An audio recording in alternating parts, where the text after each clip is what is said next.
Just thank you, Coach. What are you guys feeling right now? And what are you? I mean, they're not happy, but this is an emotional group. Javion Ogunyemi was from Troy when I got the job. First thing I did was go meet him. He said, I'm going to look at other schools because there's been a coaching change, and he had faith. Brett Bisping was some kid from Illinois that weighed 50 pounds less and shot threes and didn't do anything aggressive or tough, and he's turned into one of the best players in the history of this program, both of them. Javion, second block shots. Brett's just a double-double machine, does all the hard work, and did it by coming into the... Brett just came in and said, I know I got to change. What do I got to do? And he worked hard. He did it every day. Javion got a little better. He had fantastic last 3 years, his first year, and then he's been loyal. Javion's is a cerebral basketball mind that I really appreciate. So it's been an emotional roller coaster, I see Cal Ripken here. I don't know how you do it every day. How do you do it? Come back, do it, come back, do it, come back, do it, come back. I don't know. I can barely take 34 games. We just did 3 games in one weekend, and we're all emotionally roller coastered out. It was a great game, and Washington's under the basket scoop shot probably was the difference. Mark? That shot you got from Nico for the win, was that the shot you wanted there? Yeah, I mean, he wanted to come off the ball screen. If they guarded Marquise, he was on fire. He barred, and they knew Brett was going to roll. Brett rolled. He came up. I got to look at it on tape. I mean, he made everyone yesterday. He tried today. I was worried about the thing, but I'm a loyal guy. That guy got us here. I was hugging Nico. He got us here. And I don't mean just yesterday. He came on, he was on a little bit of a situation. We went 5-2. We beat Iona. We went to Monmouth and almost beat him. He was an important part of our group. The seniors were the most important, and then him. And Shivers, what a year he had as a freshman. That was our main 6. Nico took the shot. He had the look. I got to look at the tape and see how it was, but you wanted him to shoot it yesterday, so I want him to shoot it today too. Javion, the crowd was one of the biggest students-wise that we've seen in a couple of years here. How much did their intensity help you guys? They helped bring us back in the second half when we got down a little bit. Every time we had just a little play that could help us, they were really energized and they were there to support us the whole way. Jimmy, there were 16 ties in this game. It seemed like every single time they got a lead, you guys were able to, pretty much every time you were able to come back. I mean, what does that kind of say about this team and the way it's... No, we're never down. I know some people thought we weren't ever going to come back in December when we played the non-conference strength of schedule in this league. There's no one near us. We are far above everyone else. And that's going to change because there's a scheduling policy coming, and we'll see how everybody else handles it when it happens. We gutted it out. I saw Florida Gulf Coast made the tournament. I think Bucknell's in the final. I think Kansas is going to make the tournament. I'm pretty sure of that. St. Bonnie's is in a dogfight. Vermont's the leader of their conference. We didn't quit. That was a lot of adversity that we never really got blown out either. They were close games and stuff, little things. So tonight we were fine. We just kept coming back. But we had to get a couple stops. We needed 1 or 2 stops. They got to the line, and that's okay. We had a really great refereeing crew, but sometimes you got to keep. But when the guy made the scoop shot, I thought we had him. You needed 1 stop, take the lead. A lot of pressure on you when you have the lead. When you're down 2, and I wanted to get them down 2, but they're good. They got a really good team and a really good coach, and they've been here before, and they got us. But they got us in overtime, and we didn't quit. Brett, to start 4-11 and make the run like you did to get here, and then to have it come down right to the last second like it did. Can you describe your emotions or what you're feeling right now? Yeah, right now it hurts, but I'm really proud. We fought. We didn't quit. I can honestly say I think everyone gave it everything they had tonight, and you can live with that. Over here. Javion, kind of a similar question Brett just got, but emotionally, what is this like? Obviously your brother's up there with you. I know this place means a lot to you. Obviously it hurts a lot.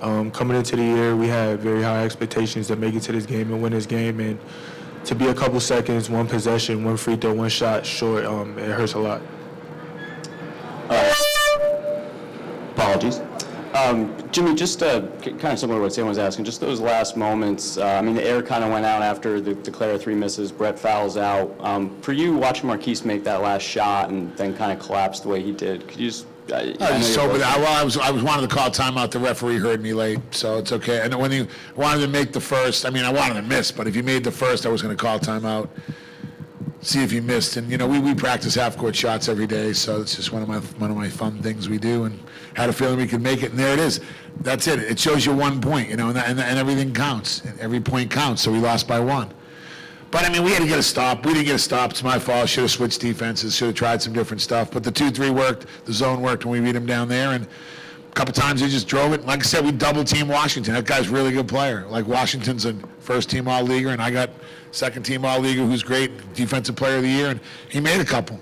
He made a couple really tough shots. I got to watch. You know, he got to the line. He made all his free throws in front of our crowd. Like we gave it all I had. They answered the bell. You got to give credit to your opponent sometimes. And I'll tell you what, we beat Monmouth, and they were a tough opponent. When we lost to Vermont, I gave them credit. I give credit to these teams we played. We fought back all year. We played good opponents. You play, that's MAAC basketball. I mean, it was good representation of the MAAC. That shows you where it's at. Really good players. And now we got to rebuild. They got to rebuild. Everything's changing, but they won, so they get to go. They beat us. You know, they made a few more. We made the same amount of threes. The free throws are one off. The baskets one off. The turnovers are one off. The steals are one off. The blocks, they had a couple more. Life's a funny thing. It doesn't, sometimes you just don't get that little extra bounce. But you know what? I worked Gary Williams' camp and happened to meet him walking out the door. That changed my life. Jimmy, obviously this is raw, just happened a moment ago, but have you thought about possibly playing on the season in a CBI? Nah, it's probably doubtful. I mean, my administration will handle that, but I think right now our goal was the NCAA and the NIT, and that's where that's at for now. That's something you talk about later, but my boss and the administration will handle that. I don't really. We were worried about winning tonight. There was no other agenda this week. We never spoke about anything else or anything. So 17 and 17 is really good. Our RPI is going to be one. Well, we want to go to the NCAA. And I want to go to the NIT. We had a chance to go to the NIT. I mean, St. Bonaventure, we didn't double team the best player on their team. That's on me as a coach. Florida Gulf Coast, we had a chance to win it with a 3. It didn't go in. It's my fault. Monmouth, down there, they made a bucket. I should have double teamed Robinson. I mean, I'm saying 2 more wins and we're in the NIT hunt. 2 more wins out of 34 games. That's on me. Got to do a better job coaching. It's not on the players. Yeah, Brett, in a lot of ways, this season has been about the 4 seniors. Can you just kind of sum up what it's been like playing with this group and fighting with these guys? Yeah, I mean, it's been fun. You know, ups, downs, but, you know, we always had a good time. You know, I'm going to miss it. I'm going to miss playing with them. I mean, yeah, a lot of fun. Brett and Javion will always be part. One day you'll be in announcing games, and one day you'll be my assistant if I'm around. These are 2 guys that are going to be around this program. Brett Bisping got a 4.0. This guy's an unbelievable student in business.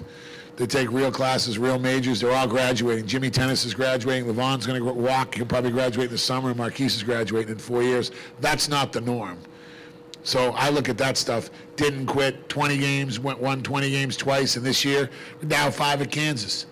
You know, it's unbelievable. So we learned from it. I told him, if this is the worst thing that happens to you, you're going to have a pretty good life playing here at Siena. Special place to play.